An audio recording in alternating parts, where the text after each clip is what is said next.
Let me ask you a question. When do you go to the doctor? It makes more sense for us to say that we go to a doctor when we're sick, not when we're healthy. It's what doctors do. They diagnose patients and prescribe medication. Or at least that's our very basic understanding. Parents seem to think that it's enough to take their kids in for an annual physical exam. We only do the minimum because outpatient treatment and checkups are so expensive in the US.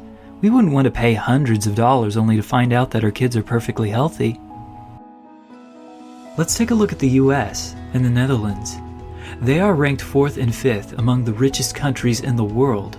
Although they both spend a lot more on healthcare than the average rich country, American children are some of the least healthy, while Dutch children are some of the healthiest in the developed world. This can be explained by the fact that Dutch children get more routine and preventative care, meaning less children have to come back for a diagnosis of a more serious illness. It's a lot easier to fix a problem if you catch it early. Primary care in the US seems to be a matter of who can afford it. Poor children are much less likely than rich children to go see a doctor. It was self-reported in 2012 that among children younger than 10 years old, the poorest 20% visit or call a doctor about twice a year, and the richest 20 does so 3 times a year. In the Netherlands, however, it is quite the opposite. The poorer the child, the more likely they will get frequent outpatient care.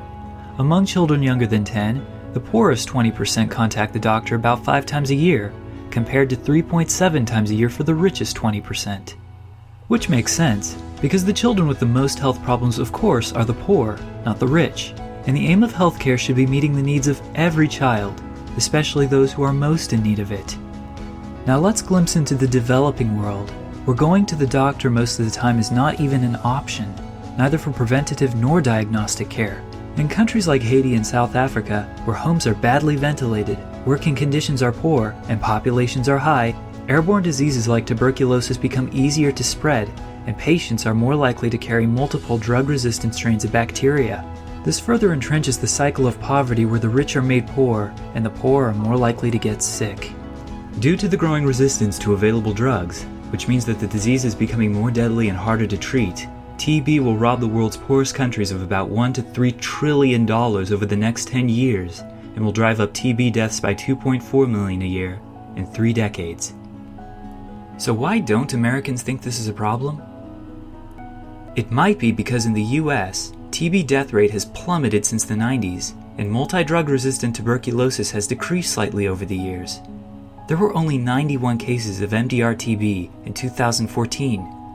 Just 91. 95% of all TB deaths occur in the developing countries, resulting in about 10 million children who are orphaned due to TB deaths of one or both parents. Yet we are blind to this because it's not that bad over here. Anthony Fauci, the director of National Institute of Allergy and Infectious Diseases, proclaims that most of the time, people don't think past our borders.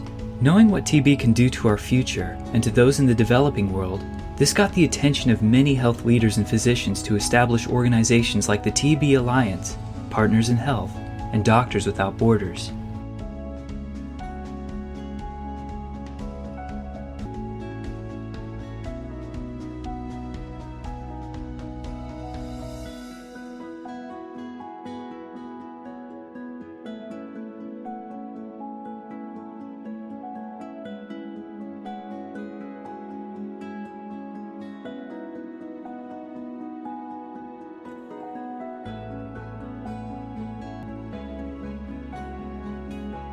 Dr. Paul Farmer is a physician and anthropologist who, in 1987, co-founded the Partners in Health organization, which delivers healthcare in central Haiti and other developing areas around the world.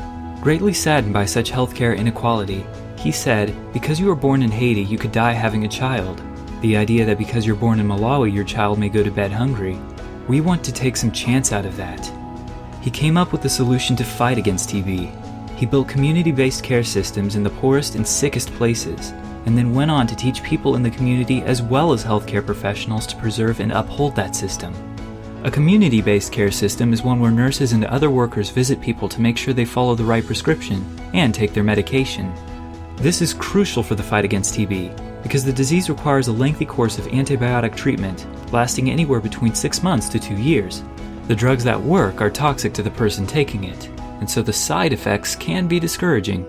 Dr. Farmer explained, This approach, linking prevention and care, is what later took us to shantytowns in urban Peru prisons in Siberia, and it is the same strategy needed to address major challenges such as AIDS and malaria. And it works. That's why we find the notion of global health equity so compelling and different from previous efforts to combat diseases of poverty. When asked, "What advice would you give to young doctors and public health students?" he said, "Maybe the first advice I'd give them is that there's a way for everyone to get involved. Global health equity is the most rewarding part of medicine and public health. That's what this is all about."